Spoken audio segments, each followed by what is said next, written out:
Hello everybody, my name is Brahir and welcome back to Europa Universalis 4.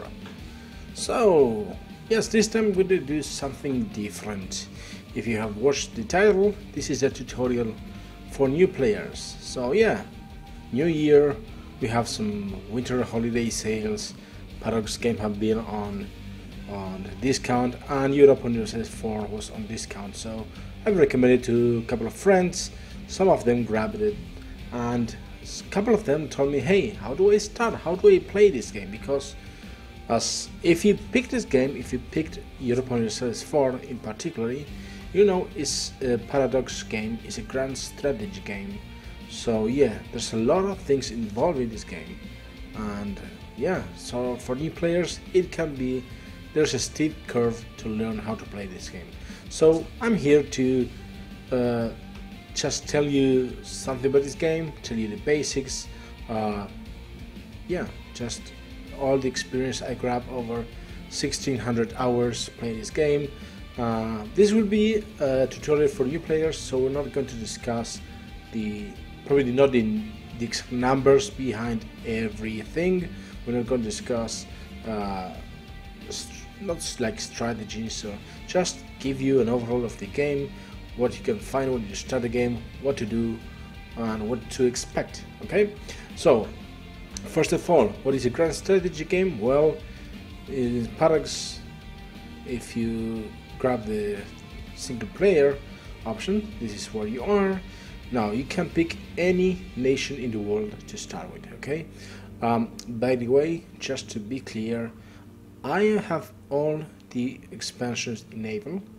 So some of the nations, if you don't have the corresponding expansion, will be locked for you. For example, like the ones come to my mind, if you don't have the Conquest of Paradise, which is this, I think you cannot play it as a Native American. And yeah, I think the republics, you need those to enable republics. Well, if you can pick a nation, just that's because you need the appropriate expansion. Okay, so yeah, every single thing will be with all these expansions enabled.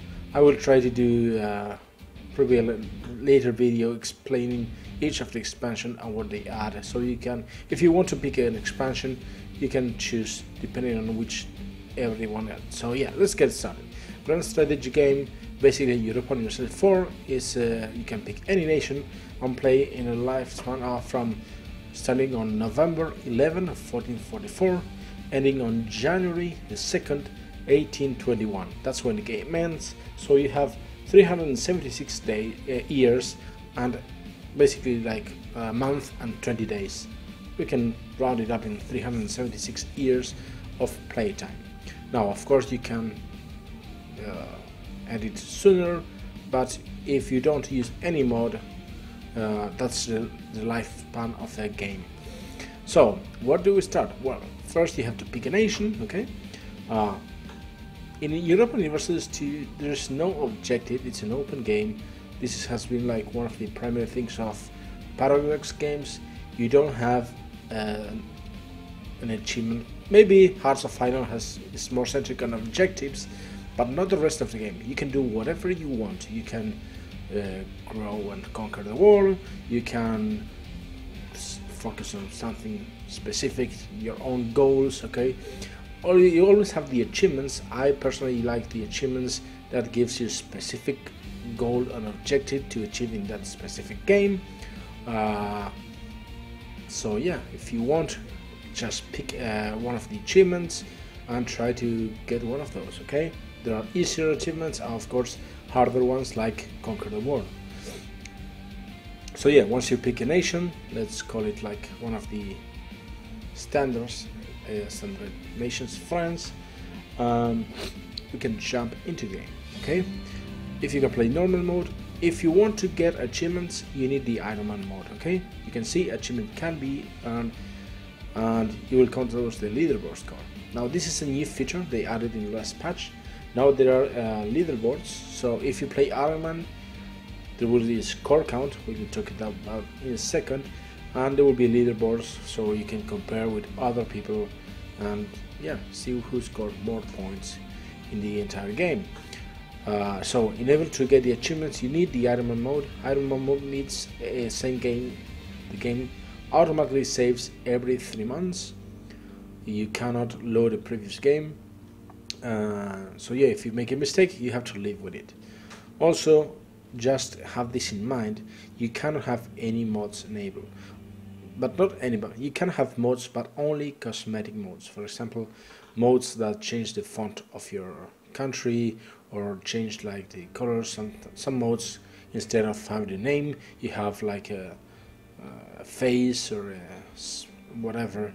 It's just cosmetic modes. You can have cosmetic, but not game-changing modes like mods like I don't know, like the expanded timeline mode, or yeah, only cosmetic mods. So let's jump into more normal mode. It will be easier to show you what I want in this video. So yeah, now we have picked nation. We're ready to start. What do we need to do? What are we going to do? Well, so like I said, there's no specific target or objective in this game. We can always go for achievements. It's fun.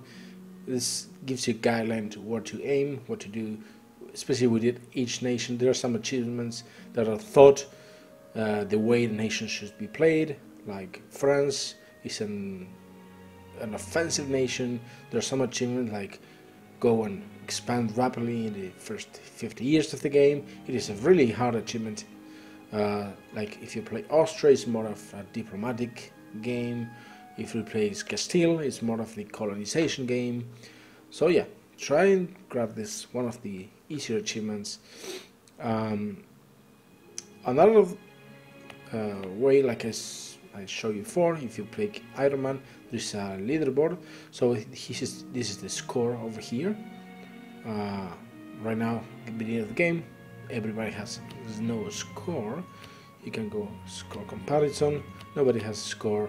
But yeah, you get score basically on your administration rating, diplomatic rating, and military rating. I'm not going to go deep under each number.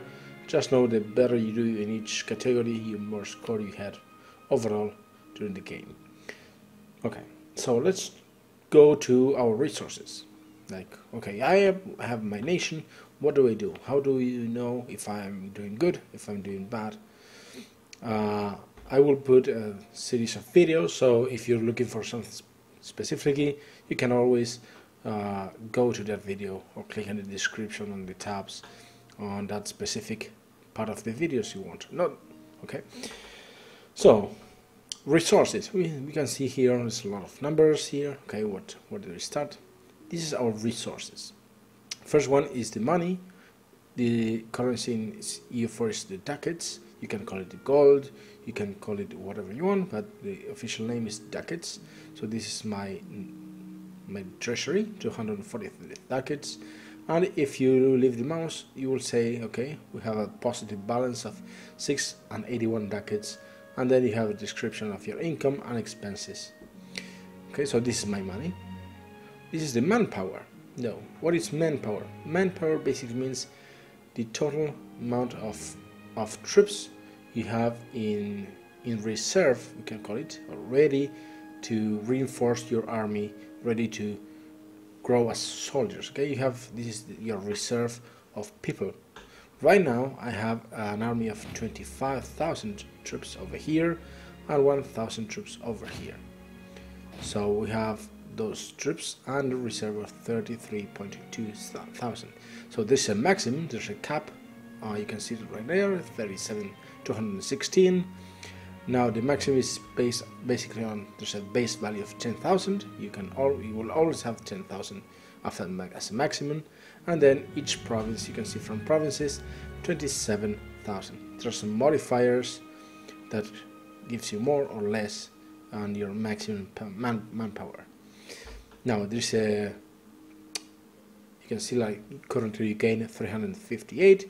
That is the amount of manpower you replenish each month. Okay, so basically it is your total manpower. The number is you recover your total manpower in 10 years. So you have 10% of your manpower each year. So that divided by 12, it's the monthly growth of your manpower. So if we wait 1 month, we will gain 358 more troops in our manpower. So manpower are spent each time you build a unit. You will spend 1000. Okay, if you go to, okay, let's go to the quick tab over here, recruit. We can spend, you can say 10 ducats. You will see my manpower will go down by 1000 if you build them. Okay, if you cancel, you recover that. Now, if once your troops start fighting, troops will die and they will replenish from this pool over here. Now, once your manpower reaches 0, your troops will not reinforce anymore, because there's no more manpower, and it will tell you how many troops you need to have your army will replenish, and then manpower will start to grow. Okay, let's go back to the next one. This is stability.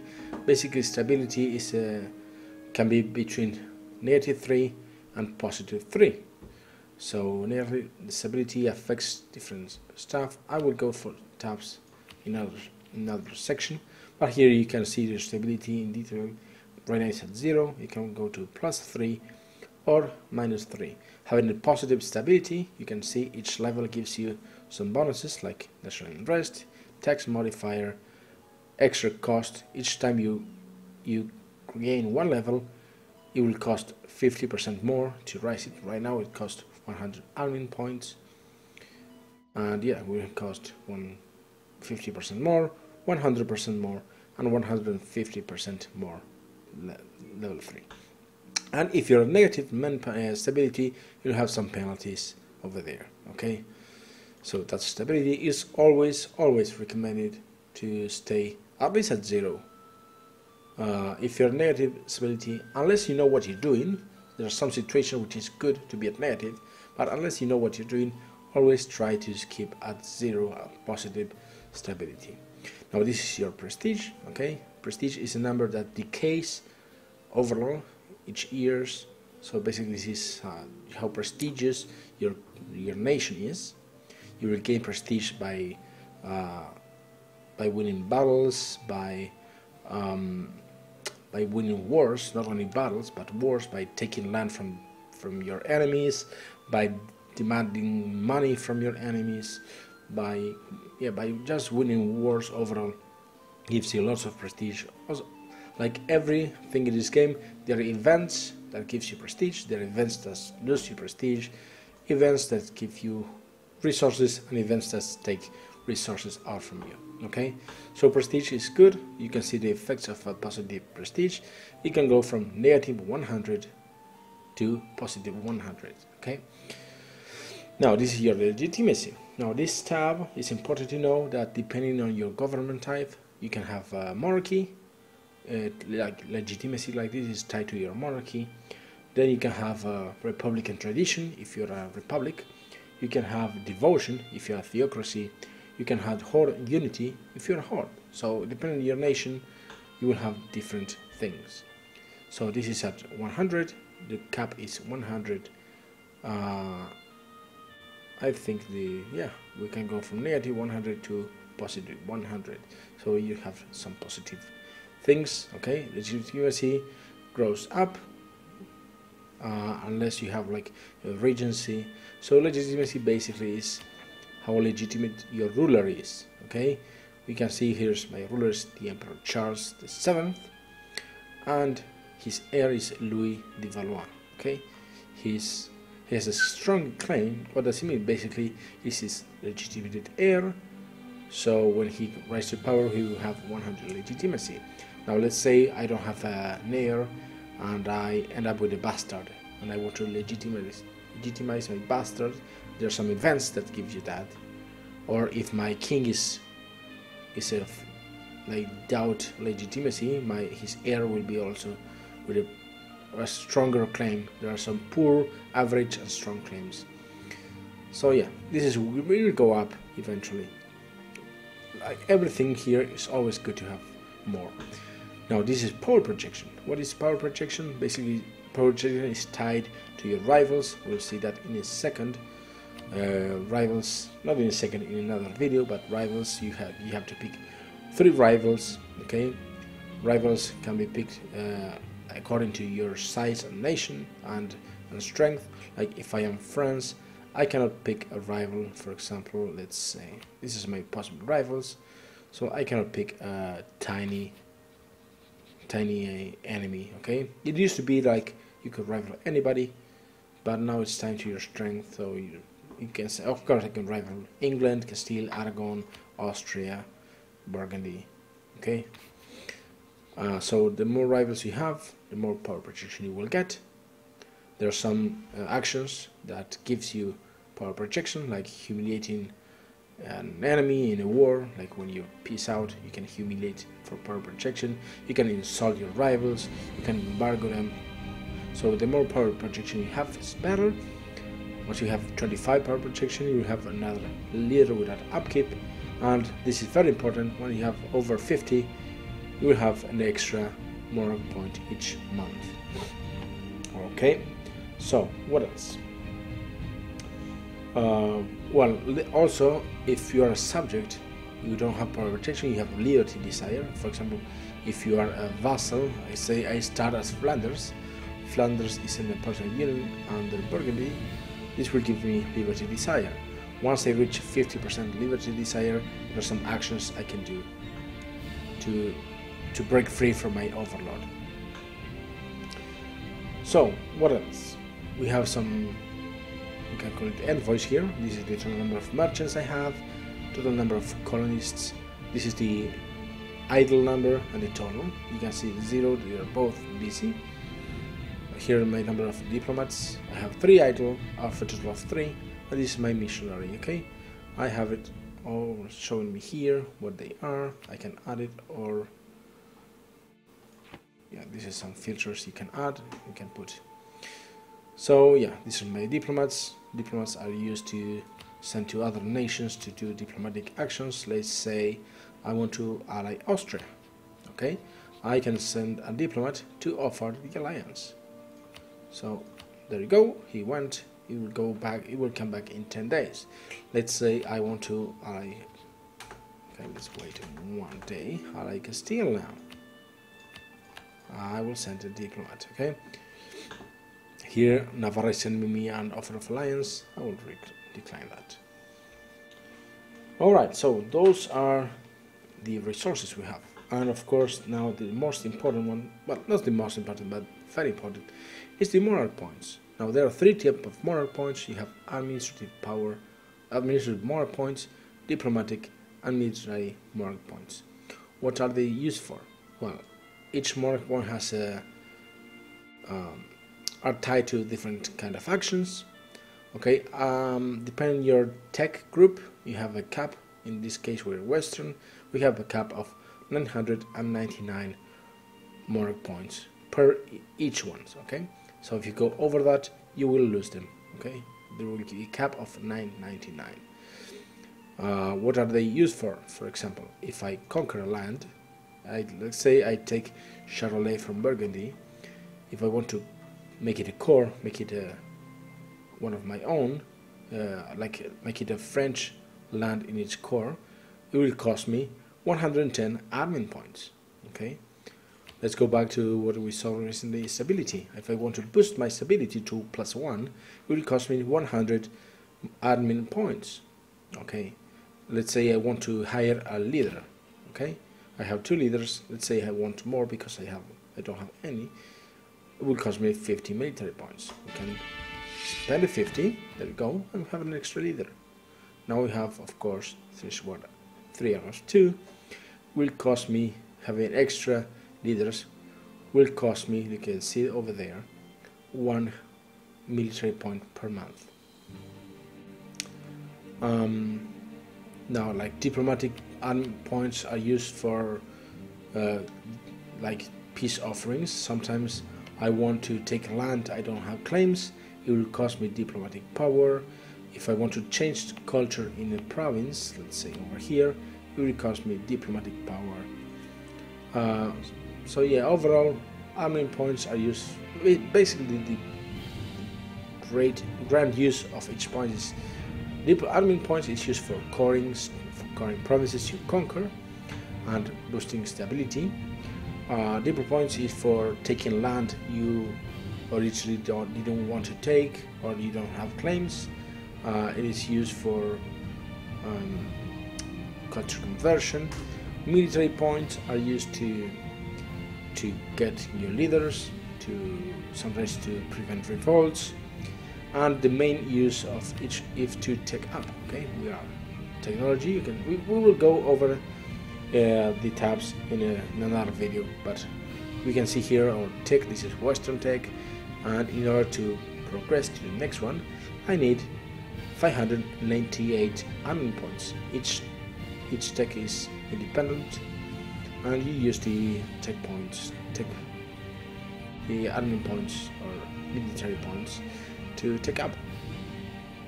Alright, what else? Well, let's go over. So this is our resources. Now some of them you can see, like manpower, they come from provinces.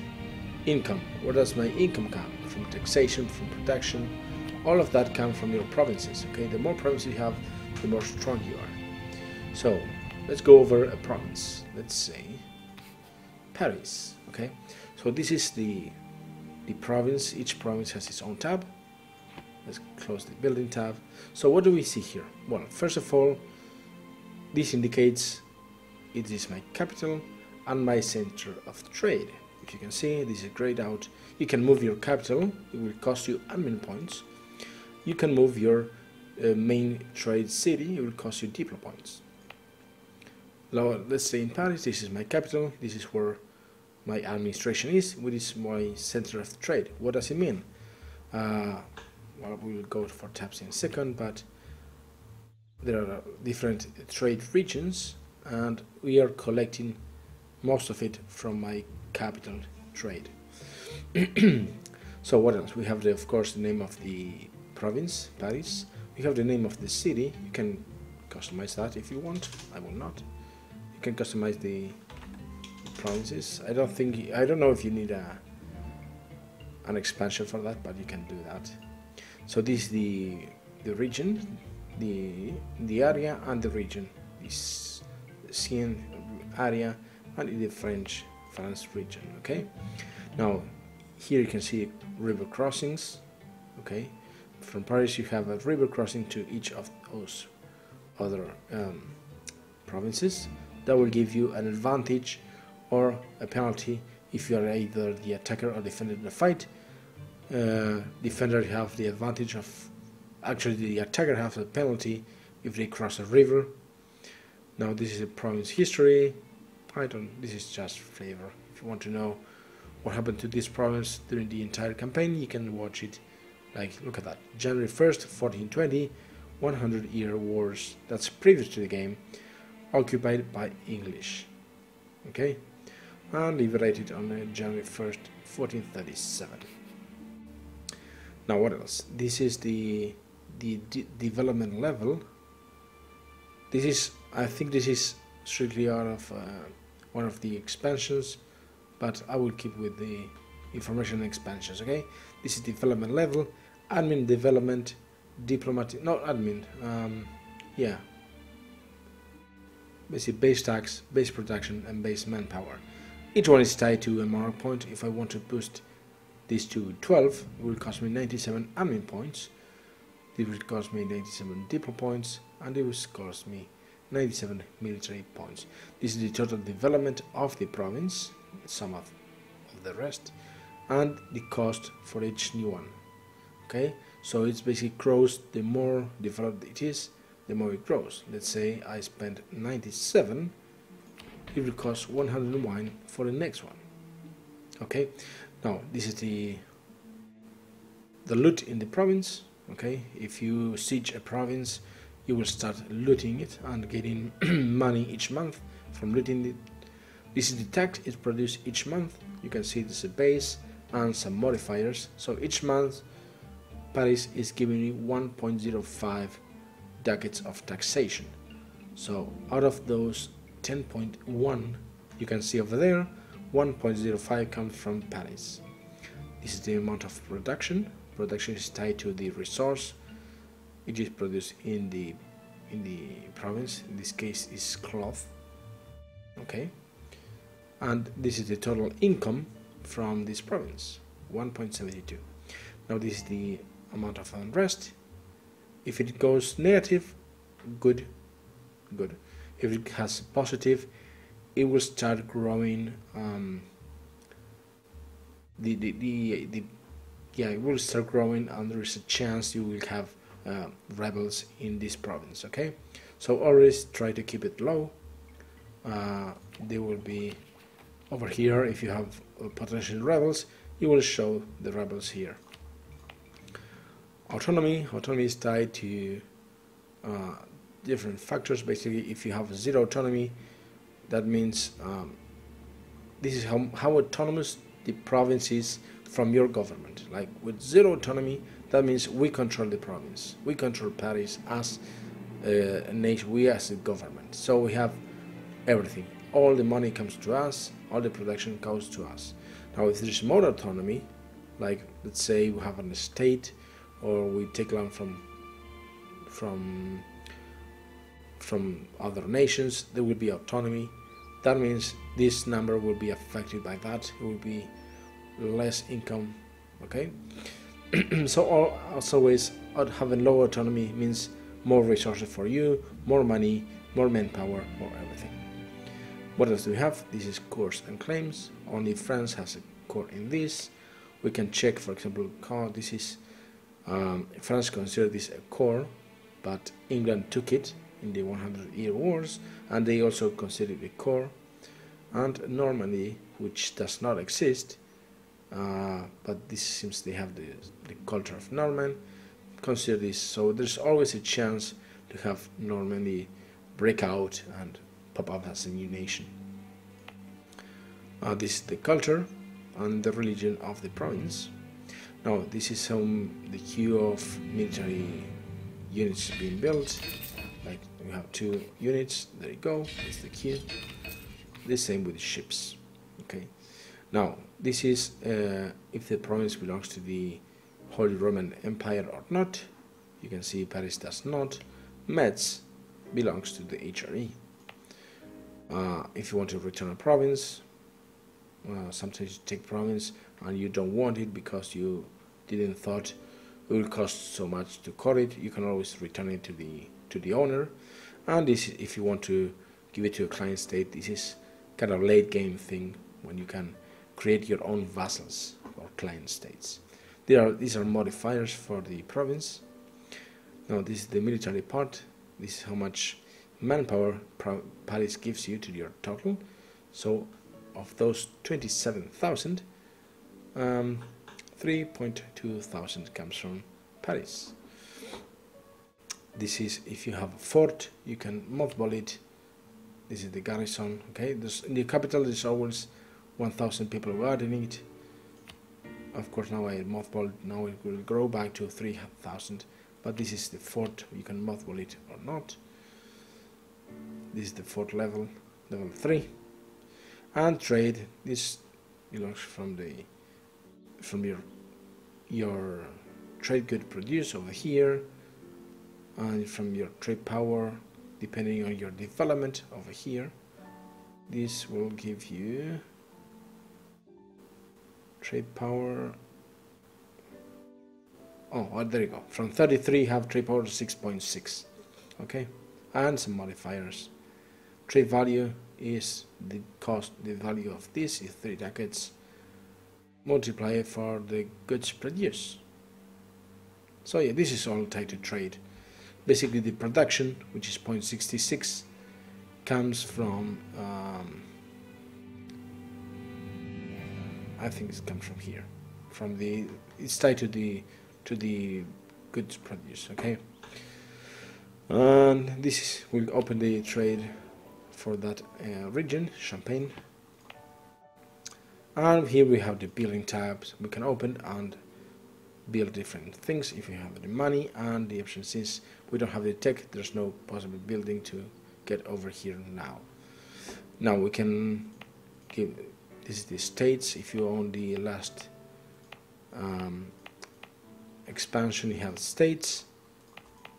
Okay, so basically states, there are things we'll go over that later in the tabs. They give you some benefits, some good things, but for example, giving you province to the states puts the autonomy at a cap of 25%, and you can see over here that because the autonomy is 25, it will lower my, out of my 0.66, there's a 0.25% penalty. And of course, premise values, we have number of buildings are 6, you can see the 6 slots there. This is the enable force limit, 0, this is no cost. Call gives you 1.12. This is the force limit, land force limit.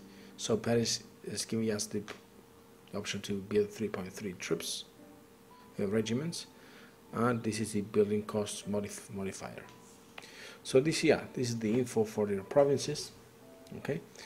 What else can we go in the? You can see we didn't advance one day.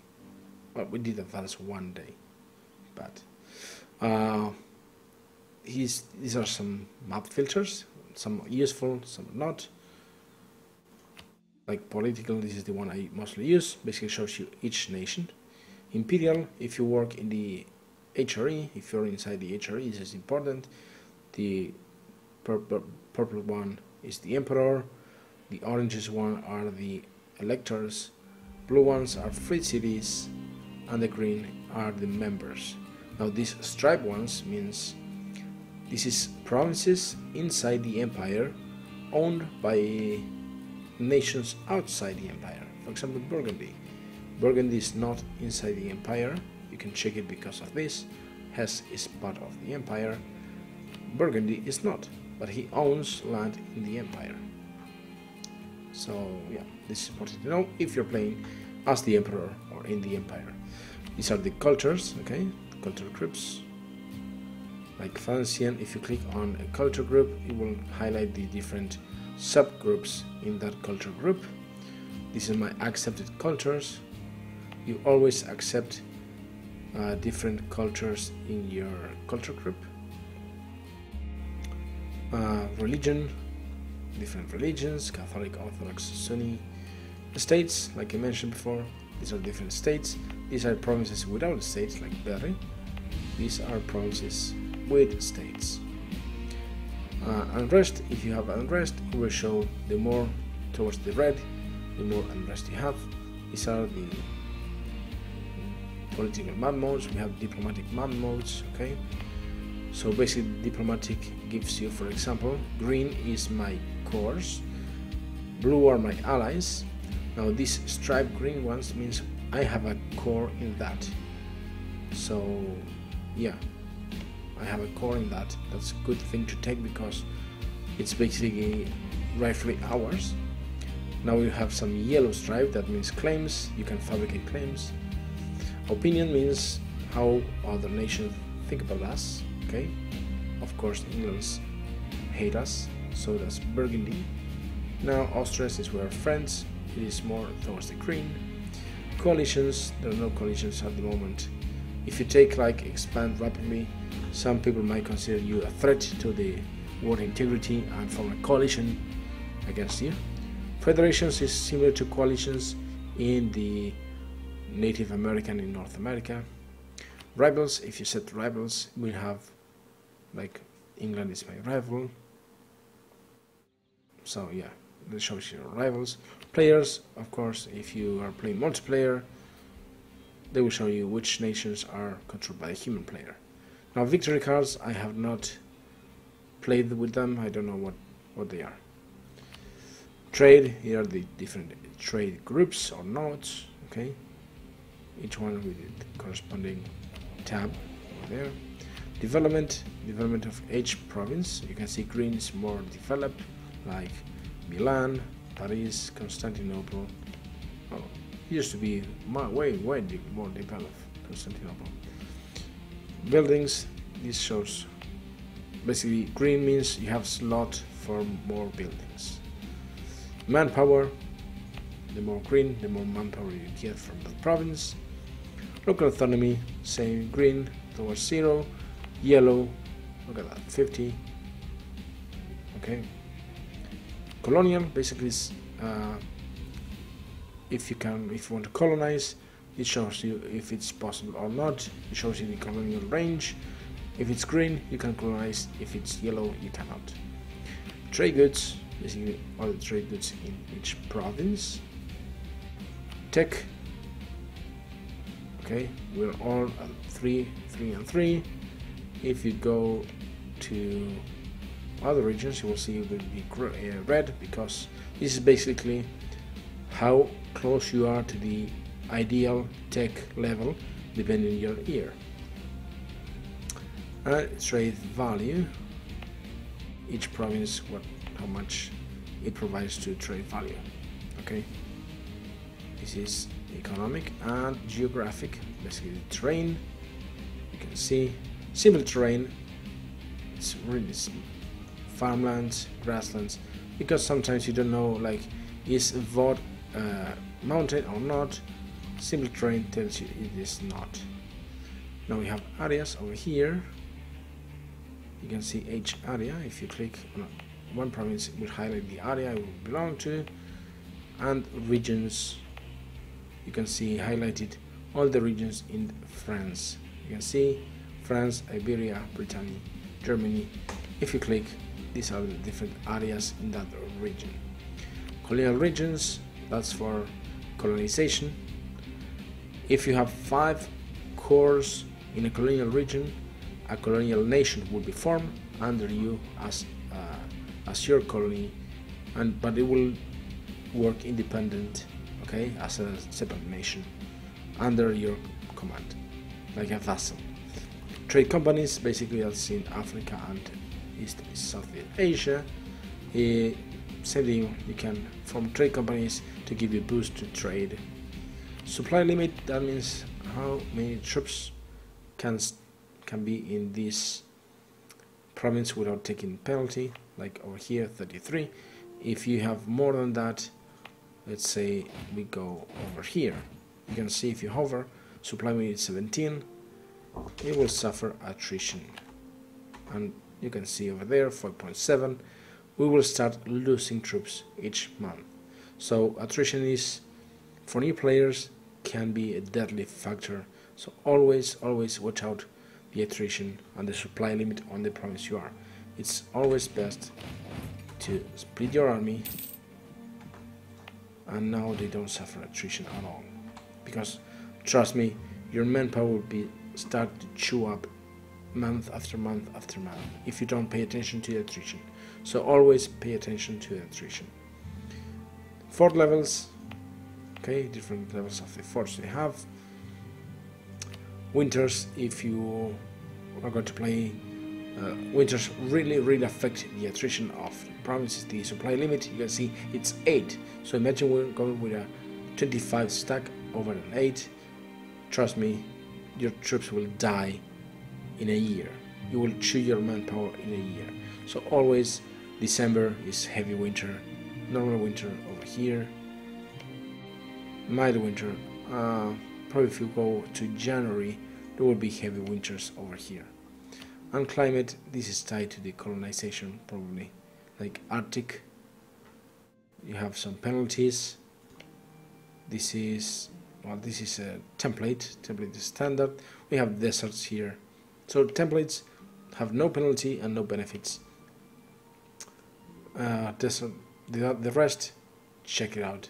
Some of them have penalties, some of them have benefits. So yeah, those are the filters.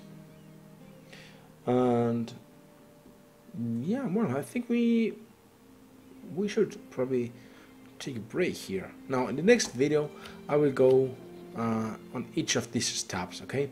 We'll go on each of the tabs, explain what do they mean, what do they contain. So if you want, if you're interested in that, go check those tabs, check I think I'll put one video play for all of them. I'll see. So if you're interested in that, go and check it out.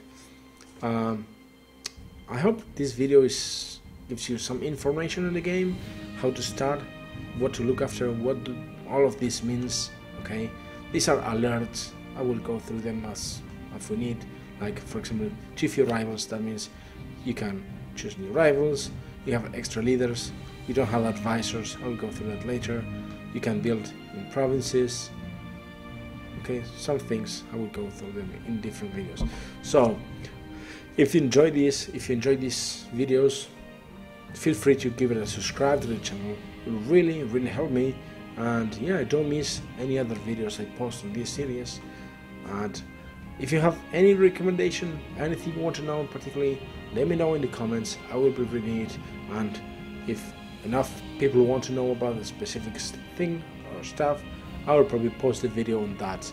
So I hope you enjoy this video. I hope it helps you getting started on EU4. Don't miss the tabs. It will give you a lot of insight on all these things we have here. So stay tuned for the next video, guys. See you next time. Bye bye.